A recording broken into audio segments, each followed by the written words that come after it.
There is no room to play one team, just one team. This is quite embarrassing for the Big Ten, and the Big Ten doesn't care what I think. And the Big Ten doesn't care in general because the Big Ten's making loads of money and they're in a playoff situation in which they're going to be invited all over the place. But it is pathetic and embarrassing. So this goes out to all Big Ten fans and Big Ten media, Big Ten followers, anybody that loves college football. As we look at the Big Ten, pathetic. Tony Petiti, of course, you weren't around when these games were scheduled, but it's pathetic. It's truly pathetic. I think that the Big Ten plays the worst collective non-conference schedule of anyone in the country. The worst. It's not even close. And it's been bad for a long time.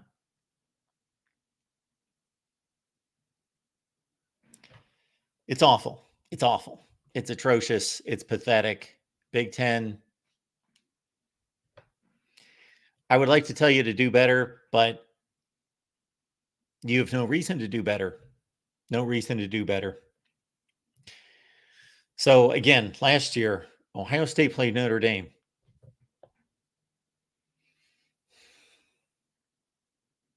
Now, I don't expect Northwestern to go out there and play Alabama or Maryland to go out there and play Texas, although they did about 5 years ago, 2 years in a row, and they beat them back to back. But they were in the Big Ten at the time. Yes, Moose, I'm going to go on my roast of the Big Ten because it's pathetic. We could take any other conference, and I know that the Pac-12 is dead, and shoot, a third of the conference is now part of the Big Ten, but not yet. You're really not in the Big Ten yet, so we're going to talk about you like you're in the Pac-12 because that's your history, and that is your performance, and that's your roots, and that's who you are. So, Oregon, who do they schedule? Well, a trip to Texas Tech is not the most daunting thing in the world, but it's something. And they scheduled Oregon Georgia a few years ago.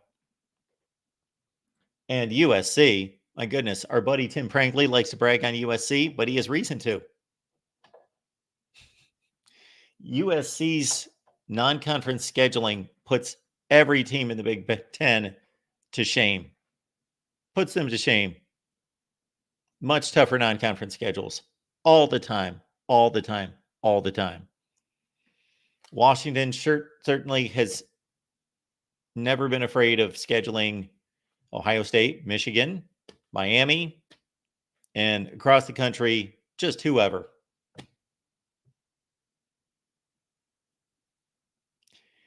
So I don't know what to do to correct this to a certain extent. And with only 3 non-conference games and with the conferences getting more difficult, maybe it's correcting itself in this way. The conferences are so large that these teams will not see each other every year. So that's a problem, that these conference championships are somewhat illegitimate.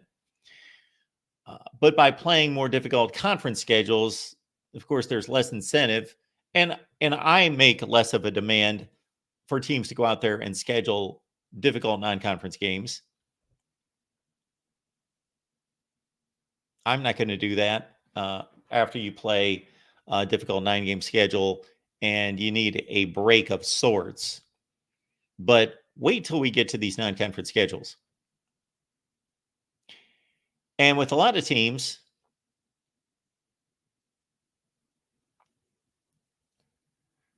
for a lot of these teams, and a lot of people want to get messages through to me. Super chat, it's available. So anyway, so I'm going to look at 2 things here as we go through these non-conference schedules, especially for the big boys at the top. There is intent, and then there's the actuality of the schedule. So you could go out there with the intent of scheduling difficult. And Michigan, 2021, they scheduled a game with Washington. Washington sucked. They were horrible. They had one of the very worst offenses in college football. They were horrible. That's not Michigan's fault. They scheduled a difficult non-conference game against a Washington school, against a product that's usually a top 15 program. So there's intent. So I did not at the time go after Michigan. They scheduled Washington. Good enough for me. Good enough for me. Now, when you have to evaluate the non-conference schedule, though, so when we are comparing teams and we're looking, especially in a 4-team situation, but now it's going to be much more liberal with 12 teams making the playoffs, but especially in a 4-team situation, then you have to call into question and say, well, Michigan did not play anyone outside the conference. That's a different evaluation. That's basically just evaluating their non-conference schedule was horrible. Not their fault. They intended to play someone good, but that team turned out not to be good. Two different things. So I did not bash Michigan in 2021 for having a lousy non-conference schedule because they played Washington. They intended to play someone good. In fact, they didn't play anyone good. So when I ranked or rated or evaluated their non-conference schedule, then I called it for what it was, a horrible non-conference schedule. Not their fault. Now, the 2 seasons after that, definitely Michigan's fault. Didn't play anyone. Had UCLA scheduled. Why they backed out of that home and home, I don't recall or don't know that it was announced or explained why Michigan did not play anyone and canceled the UCLA games. And so I did. Went forward and bashed Michigan for playing no one the last 2 years because they, in fact, played no one. It would be hard. It would be difficult to create a schedule worse than Michigan's non-conference schedules the last 2 years. It would be, you would have to have your Rolodex on speed dial to the very worst teams in the country to form those 2 schedules. They were atrocious. Okay. So they had control over that. They had UCLA, and was UCLA a world beater? Well, they were pretty good the last 2 years, actually. Especially 2 seasons ago, that Dorian Thompson-Robinson team almost went to the Pac-12 championship game. Came within a completion, like a decent 15-yard completion, a field goal range, beat USC, go to the Pac-12 championship game. They were really good that year. They were really good. The next season, this past 2023 season, they were okay. They were really good defensively. Excellent defensive team. Did not have a quarterback, played the freshman at times, and he had a propensity to throw pick sixes. I will be jumping on them to a certain extent, the Ohio State Buckeyes, as I often do, if you watch me on a regular basis, because for years and years and years, people used to call me an Ohio State hater. Often. It would happen often. So, but the difference here, Ohio State intended on playing somebody this year, but that somebody ended up joining the conference. So I'm not going to bash Ohio State for not intending to play. Ohio State has never had issues with scheduling USC, Texas, Miami, Virginia Tech, Oklahoma.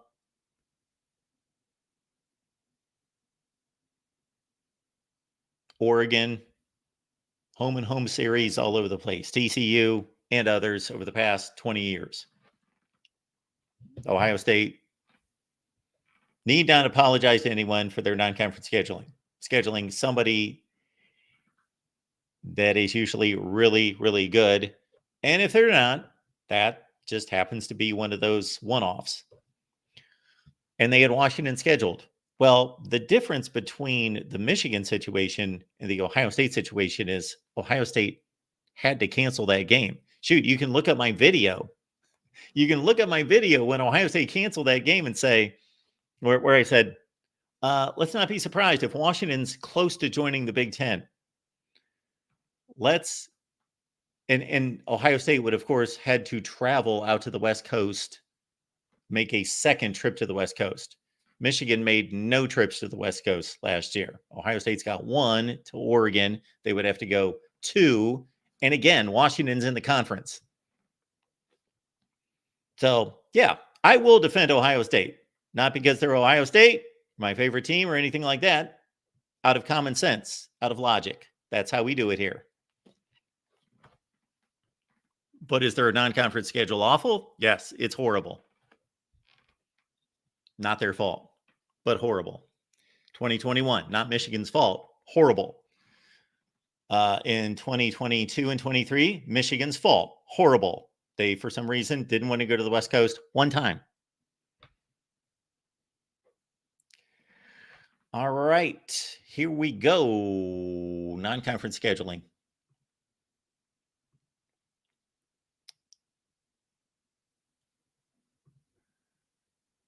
I believe we're going to Athlons, and they ranked the league's non-conference schedules from easiest to toughest.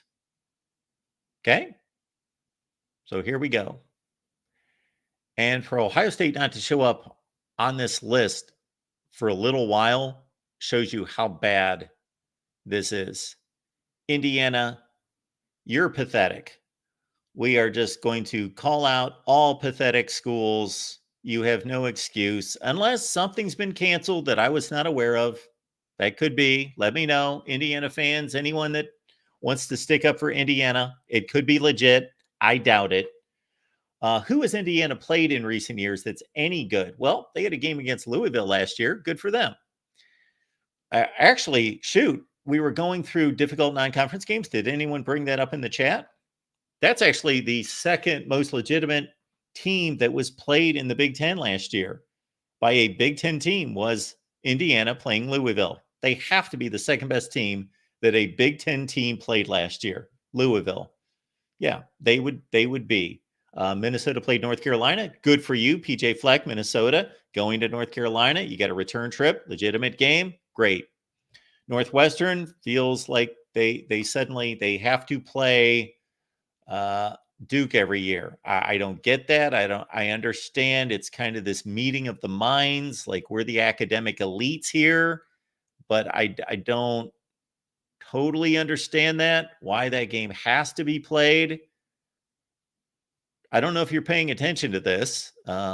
Probably not because it's Northwestern, and it's Duke, but they're playing this year.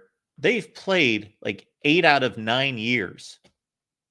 8 out of 9 years.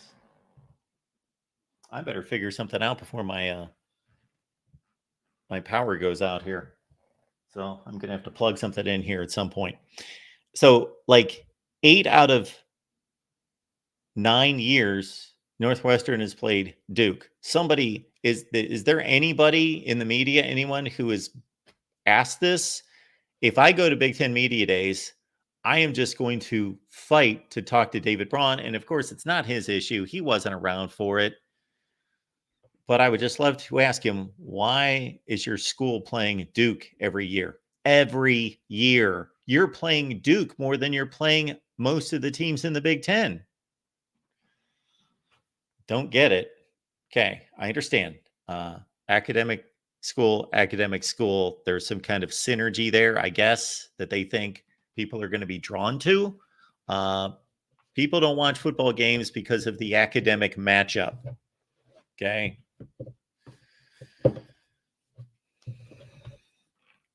Indiana's playing FIU, Western Illinois, and Charlotte. But again, I do credit Indiana for playing Louisville last year. Neutral site game in Indianapolis, semi-neutral site game, Indianapolis. Okay. They don't have home field advantage anyway, so it doesn't matter. Other than that, Indiana, they went on a run of games about 10 years ago, run of seasons where they were playing Virginia all over the place. They played Virginia a few times, several times. Indiana used to play Kentucky all the time. Does anyone remember that? They used to play Kentucky all the time. It was like it was a basketball non-conference setup. They played them, I don't know, 25 years in a row.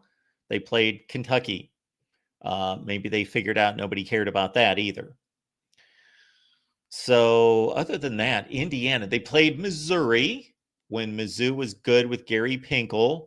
They played them back-to-back years in the Drew Lock range. They're 2014, 15, 16, somewhere in that range. Actually pulled off a win against the team that went to the SEC championship game.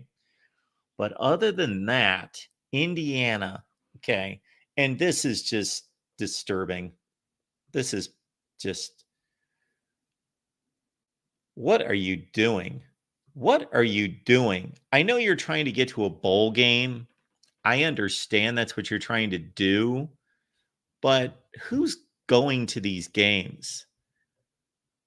They've got FIU at home, Western Illinois at home, Charlotte at home, all three home games.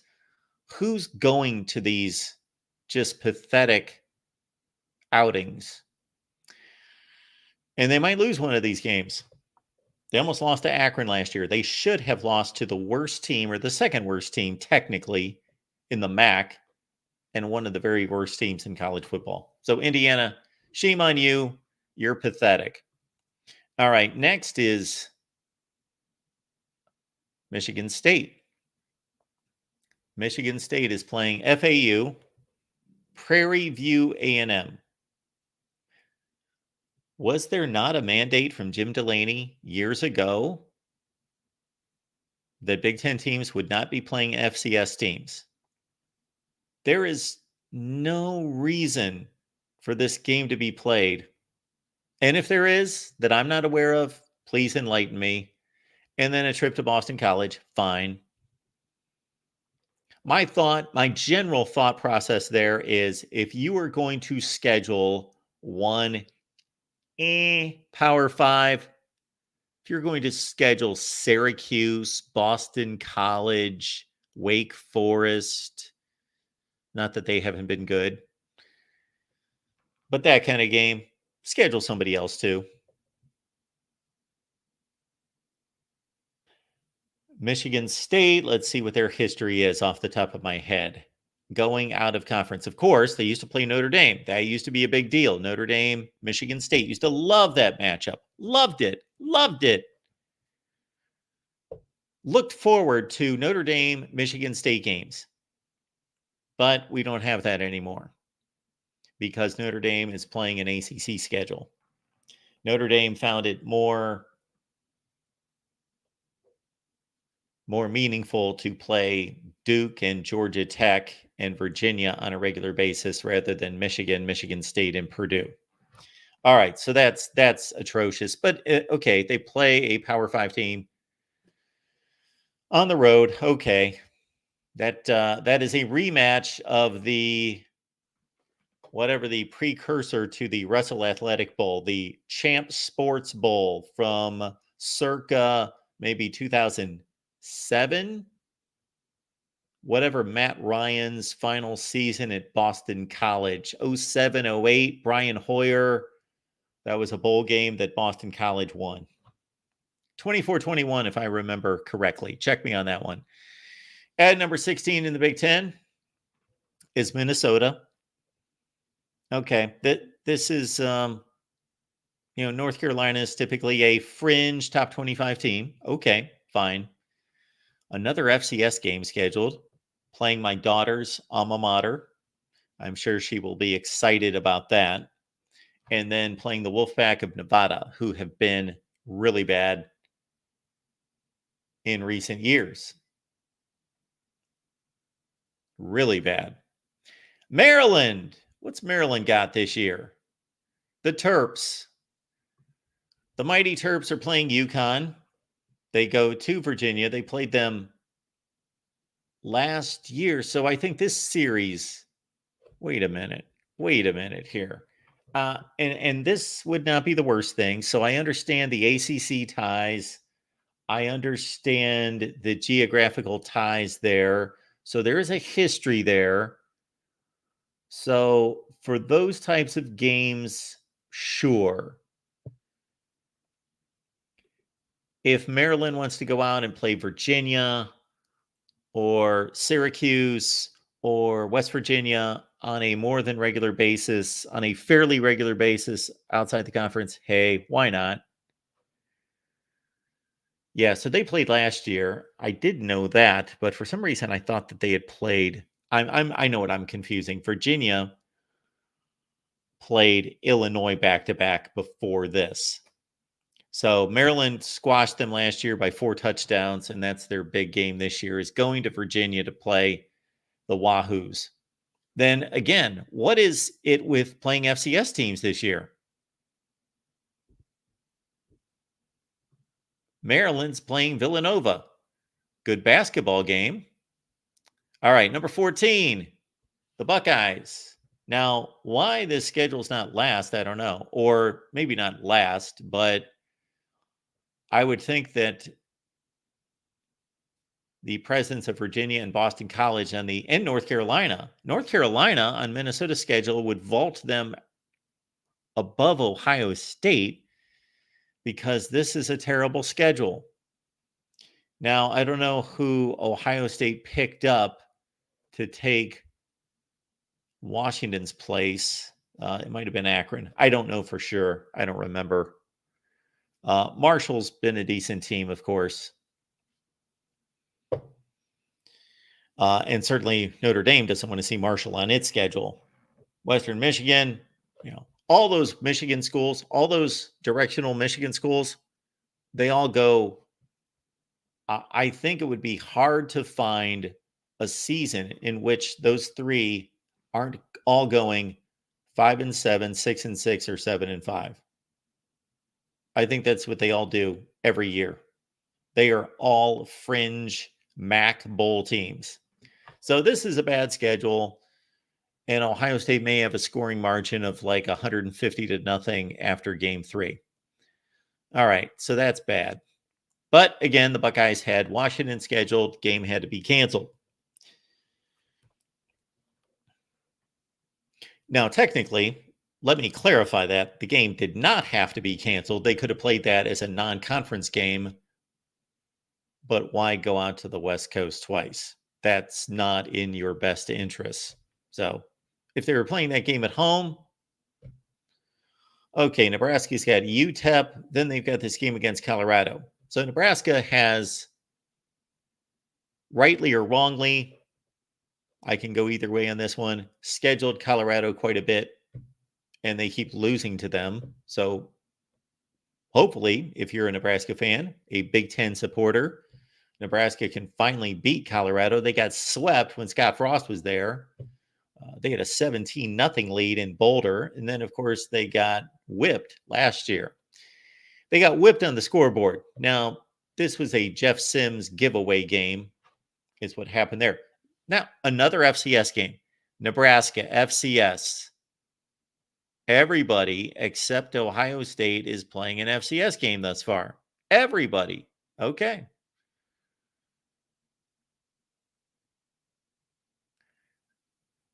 So I'm okay with their rankings, except for they have ranked Ohio State too high. Just the sheer presence of North Carolina on Minnesota's schedule should put them at least probably in this spot, maybe even higher. North Carolina versus Colorado. These other games should be inconsequential. Like trying to compare UTEP and Western Michigan. Okay, one of them's the 120th ranked team in the country, and the other one's 98. It shouldn't matter. Washington, okay. Weber State, FCS, Eastern Michigan, and then Washington State. And I am so happy, I am so glad that we will get the two kick to the curb Pac-12 schools playing their rivalry games on the same weekend. So this is a good college football move. I'm glad that this could be worked out, where we've got both Washington State and Oregon State playing their rivals on the same weekend. That's a good move. Thank you, college football. Thank you, powers that be, for doing the right thing and giving those fan bases a rivalry game at a time when they've been kicked out of a conference, or the conference doesn't exist anymore. So they have just been left out to dry. And they have now replaced the Oregons and Oregon States and, well, they're playing each other. My apologies there. Oregons and USCs and Utahs and all of those schools with the Mountain West schools.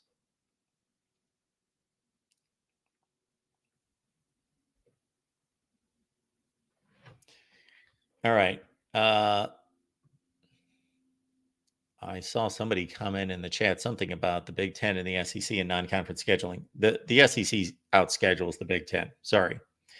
Now, some of that, obviously, we're going to talk about FCS schools that the SEC plays because they play a fourth non-conference game. But if we matched up the lists of best games, best opponents in the SEC versus the Big Ten, it wouldn't be close. Who did the Big Ten play last year that was any good? Notre Dame, Louisville, North Carolina, Iowa State. That's the lineup. Who did the SEC play? Texas, Florida State, Miami, Arizona, Georgia Tech, Memphis, Tulane, Utah,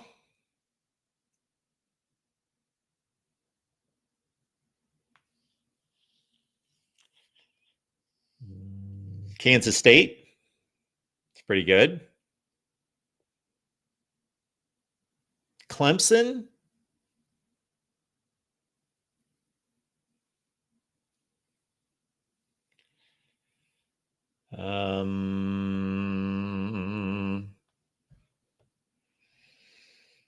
Louisville. Yeah, so the SEC schedules tougher games. They also have an easier game with the one FCS game. But if you add it all together, I really don't think it matters on the back end as much as it does having to play a difficult game. And I'm sure there are people in the comment section right now defending the Big Ten, but the Big Ten does not schedule as tough games as the SEC. Just flat out don't.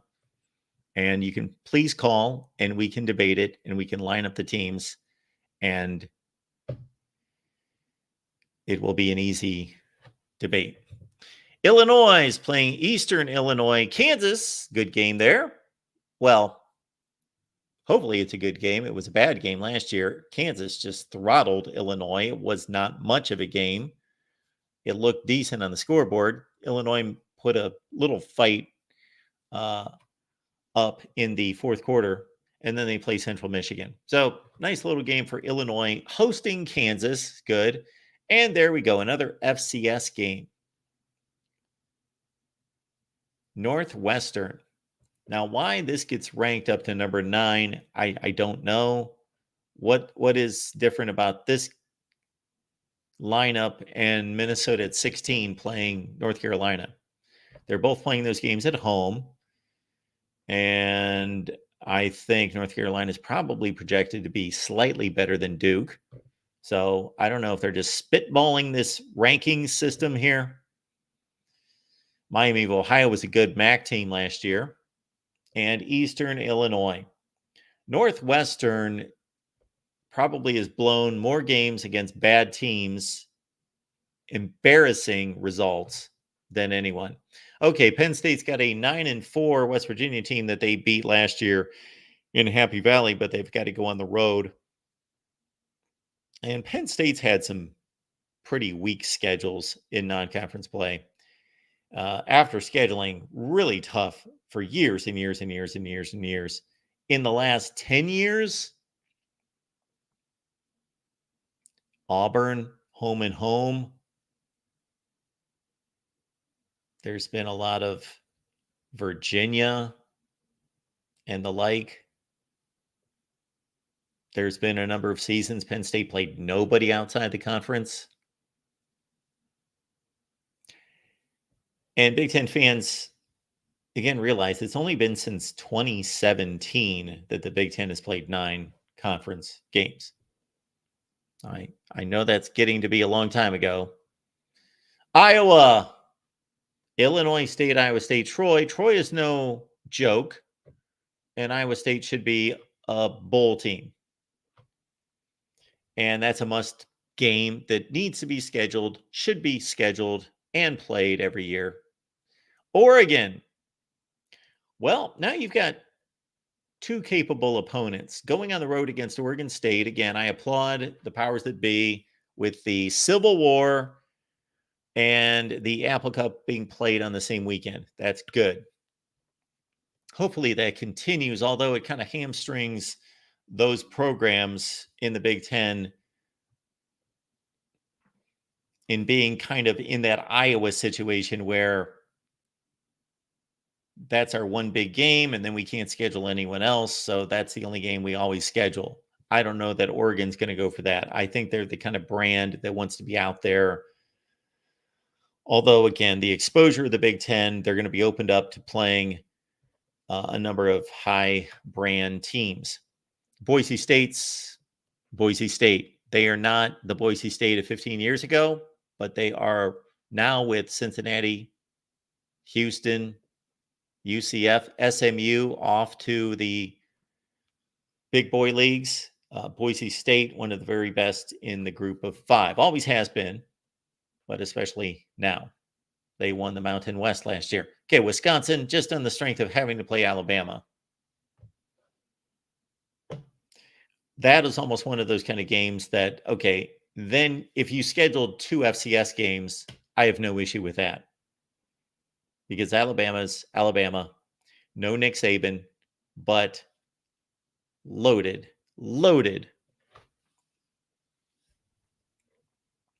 And of course, those two teams got together in Houston. Oh, I think they put a picture up there. Yeah. That was in 2015, and Bama won 35-17. It was a relatively competitive game, but not really. Bama wasn't really threatened, but Wisconsin hung in there. And that Bama team was devastating. Just a great football team that won the national championship. I applaud Purdue. I think it was 2 years ago that Purdue played. Did they play 3 Power 5 teams? I think they did 2 years ago. Let's check on that. Purdue, 2 years ago, 2022. No, they did not. They only played Syracuse. Okay, so I must be thinking about last season. Well, no, 2021. This is what I'm thinking of. They played Oregon State, Connecticut, and Notre Dame, and they're doing something similar here. At Oregon State and Notre Dame. Now, who's playing a more difficult schedule? Aside from USC, we'll get to USC. I would like to see the two teams that are playing a more difficult schedule out of conference than that. Playing Notre Dame and Oregon State and traveling to Corvallis. Number 3 is UCLA. Okay, going to LSU, Death Valley, difficult. And then Fresno State is no pushover. Fresno State is also playing Michigan, so their Mountain West schedule is complemented with UCLA on the road and at Michigan for Fresno State. We should be looking up the group of 5 teams because they really play the non-conference schedules. And then we've got Michigan at number 2. Okay, so I don't have a huge issue here. I would bump Purdue up with the 2 Power 5 games and Notre Dame being as good as I think they're going to be. Not better than Ohio State for the past 30 years, like we fought on Twitter today. Michigan, Fresno State, no pushover there. Texas, best game, or at least best matchup in possibly all of college football in non-conference play. If I could only watch one non-conference game this year, I think that would be the one. I think I would watch Texas, Michigan. That would be the game I would watch. USC, LSU would be up there. Alabama, Wisconsin, and others. And then finally, the number one and the toughest schedule, according to Athlons. And yes, it is. It's not close. It's not debatable. It's not debatable. They are playing two top 10 teams. And again, Big Ten fans, you're not used to this, but USC has done this for years. So credit to USC. Good for them. I don't know that it's going to do much for their record or for their quest to get to a college football playoff.